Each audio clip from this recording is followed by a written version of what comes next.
So welcome back mga ka-G-Load Nation, no? So medyo tagal na tayo nang hindi nag-vlog, no?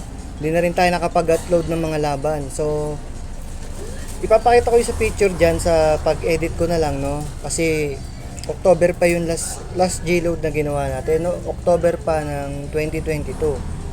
So may mga nakatry na yan, alam na nila kung ano totoong performance yan. So ito, no, testing tayo ngayon, nag-pointing tayo. Hindi ko alam kung OD to, ha. Kasi nakaselyo na yun, no? Nilagyan natin ng G-Load. So sa tagal din na nakaselyo siya, syempre bago ginamit, ito, on the spot tayo, Tagalog, Botchog.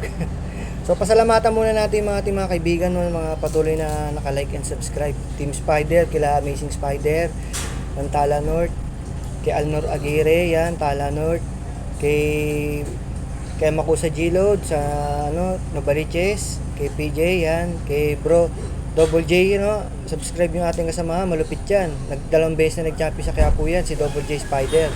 At ang ating kaibigan sa 10th Avenue, ang heartthrob ng mga chicks diyan.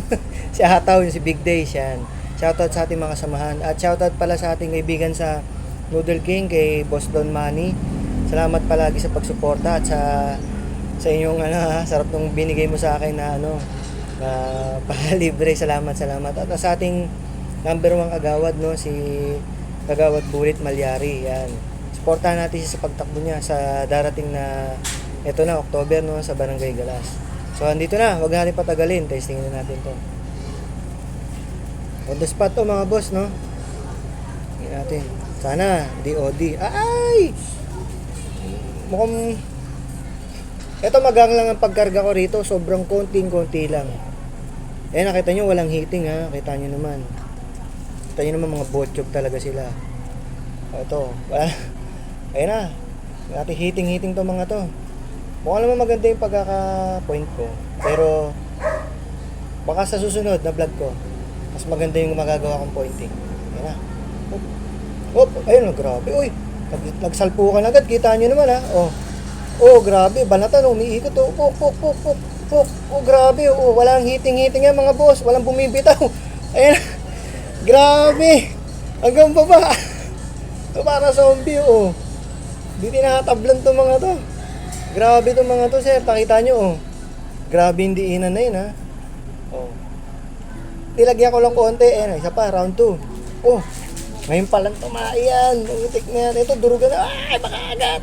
Grabe, para sila zombie mga boss. Nakita nyo yung diin na salpok. Hindi nila iniinding, masakit. Ayun, lakas pa rin, Ayun na, round 2. Pak! Ay, naglakuli. Ayun na. Grabe. Kita nyo. Walang bumibitaw. Walang edit yan. Sa pool. Tumandami tamatagas. Wasak sige, banat. Sige. Ayun, nauna niya. Kita nyo naman mga sir. Banat lang ng banat. Walang walang hiting yan. Binanatan na natin. Ay, grabe, durugan, walang ayaw. Walang may ayaw. On the spot Tagalog yan. Shoutout pala kay Boss Kier, ng Barangay Galas. Siya ang ating supplier na yun, ng gagamba. Solid yung mga Ilocanong gagamba niya. Galing ng Ilocos yan. Tingnan nyo naman, grabe. Baragan, nakita nyo walang heating. October pa yung G-Load natin last year, ha. Hindi kinondisyon yan, walang heating. Kita nyo, kakatae lang. So what if okay na magandang gagambang pyesa, kinondisyon yan 3 to 4 days, proper pointing, ewan ko lang kung nung magiging resulta sa inyo yan. So huwag kayong kalimutan at mag-follow and like at subscribe sa ating channel, Hanggang dito na lang mga kasamahan.